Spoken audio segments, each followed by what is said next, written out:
की शुरुआत में हम देखते हैं मार्स पर 5 एस्ट्रोनॉट्स रिसर्च के लिए आए हैं। वो यहाँ की मिट्टी के सैंपल्स ले रहे होते हैं, तभी उन्हें मैसेज मिलती है कि यहाँ एक तूफान आने वाला है, अब इन्हें यहाँ से जल्दी निकलना होगा। जैसे ही ये लोग यहाँ से निकल रहे होते हैं, एक चीज़ इन एस्ट्रोनॉट्स में से एक के साथ टकरा जाती है और उसे बाकी लोगों से दूर फेंक देती है। ये लोग इसे ढूंढने की कोशिश करते हैं लेकिन वो इन्हें नहीं मिलता और ये लोग अपने स्पेसशिप हॉर्मस में बैठकर यहाँ से निकल जाते हैं अर्थ की तरफ। अगले दिन हम उस एस्ट्रोनॉट को बेहोश पड़ा हुआ देखते हैं। इसका नाम मार्क वॉटनी होता है। ये जिंदा होता है लेकिन ये जख्मी हुआ होता है। वो अपने टेंट तक पहुंच जाता है और अपना इलाज करता है। अब वॉटनी यहाँ अकेला होता है और वो जानता है कि अगला स्पेसशिप यहाँ 4 साल बाद आएगा। अब उसे 4 सालों तक यहाँ जिंदा रहना होगा। उसके पास खाना बहुत कम होता है, वो इस खाने से 4 साल तक जिंदा नहीं रह सकता। वॉटनी एक बॉटनिस्ट होता है और उसे एक आइडिया आता है कि अब वो यहाँ आलू उगाएगा जिससे वो 4 साल तक का खाना अरेंज कर सकेगा। वो मार्स की मिट्टी अपने टेंट में बिछा देता है और उसमें आलू बो देता है। आलू उगाने के लिए उसे अब पानी चाहिए लेकिन यहाँ पानी बहुत कम होता है। अब वॉटनी हाइड्रोजन और ऑक्सीजन को जला के पानी बनाना चाहता है। जब वो ऐसा करता है तो वहाँ एक धमाका हो जाता है क्योंकि वॉटनी ने उस ऑक्सीजन को कैलकुलेट नहीं किया जो वो खुद ब्रीथ कर रहा था। अब वॉटनी पूरी कैलकुलेशन के बाद दोबारा ट्राई करता है और पानी बनना शुरू हो जाता है। वॉटनी अगले दिन देखता है कि पूरी मिट्टी पानी से गीली हो चुकी होती है। यहाँ अर्थ पर दिखाते हैं कि लोग वॉटनी का फ्यूनरल करते हैं। उन्हें लगता है कि वॉटनी मर चुका है। अब नासा में एक लड़की सैटेलाइट के जरिए देखती है कि मार्स पर कुछ चीज़ें एक जगह से दूसरी जगह शिफ्ट की गई हैं और वो समझ जाती हैं कि वॉटनी अभी जिंदा है। वॉटनी को पता होता है कि 4 साल बाद जिस जगह स्पेसशिप आने वाला है वो जगह वॉटनी से 3200 किलोमीटर दूर है। वॉटनी को अब उस जगह पहुंचना है लेकिन उसके पास जो गाड़ी होती है वो 24 घंटे में सिर्फ 45 किलोमीटर चल सकती हैं। यहाँ नासा वाले वॉटनी को खाना भेजने के लिए एक स्पेसशिप बनाना शुरू कर देते हैं लेकिन उन्हें वॉटनी तक पहुँचने में 1 साल लग जाएगा।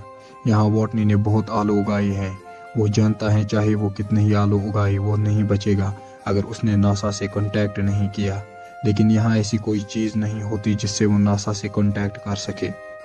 वॉटनी को याद आता है कि यहाँ एक पुरानी पाथफाइंडर नाम की मशीन है जो 1970 में ख़राब हो गई थी। अगर ये उसे ठीक कर पाया तो ये नासा से बात कर सकता है। ये उस मशीन को ढूंढने के लिए निकल जाता है और नासा वाले सैटेलाइट के जरिए देखते हैं कि वॉटनी कहीं जा रहा है। वो समझ जाते हैं कि वॉटनी उस मशीन को ढूंढने जा रहा है और वो भी ऐसी एक मशीन लाते हैं। वॉटनी मशीन को ठीक कर देता है और वो अब यहाँ 3 बोर्ड्स रखता है जिन पर लिखा होता है कि क्या तुम्हें मेरा सिग्नल मिल रहा है या नहीं। यहाँ नासा वाली मशीन के कैमरा को हाँ की तरफ मोड़ते हैं।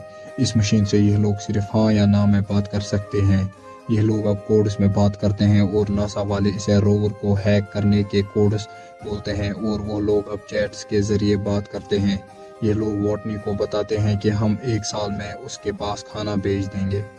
नासा वाले वॉटनी के बाकी साथियों को बताते हैं कि वॉटनी जिंदा है और वो लोग ये सुनकर बहुत खुश हो जाते हैं।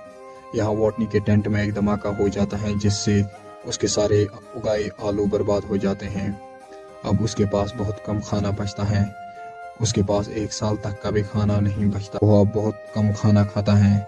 जितना खाना वो पहले 1 दिन में खाता था अब वो उतना खाना 3 दिनों में खाता है।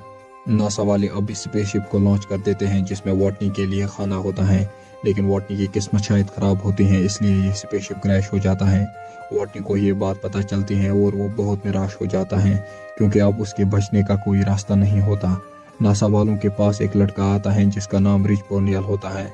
इसके पास एक आइडिया होता है। यही इन लोगों को समझाता है कि अगर हम स्पेसशिप जिसमें वॉटनी के बाकी साथी हैं जो अर्थ की तरफ आ रहा है उसे अर्थ पर लैंड होने के बजाय अर्थ का चक्कर लगाकर वापस मार्स की तरफ भेज दें तो हम वॉटनी को बचा सकते हैं। लेकिन इससे हॉर्मस का सफ़र 533 दिन और बढ़ जाएगा, यानी उन्हें और 533 दिन स्पेस में रहना होगा और ये बहुत रिस्की होता है। लेकिन नासा इस आइडिया को रिजेक्ट कर देते हैं। रिच पोर्नियल अब इस मिशन की डिटेल्स को वॉटनी के साथियों को सेंड कर देता है और उन्हें वॉटनी को बचाने को कहता है।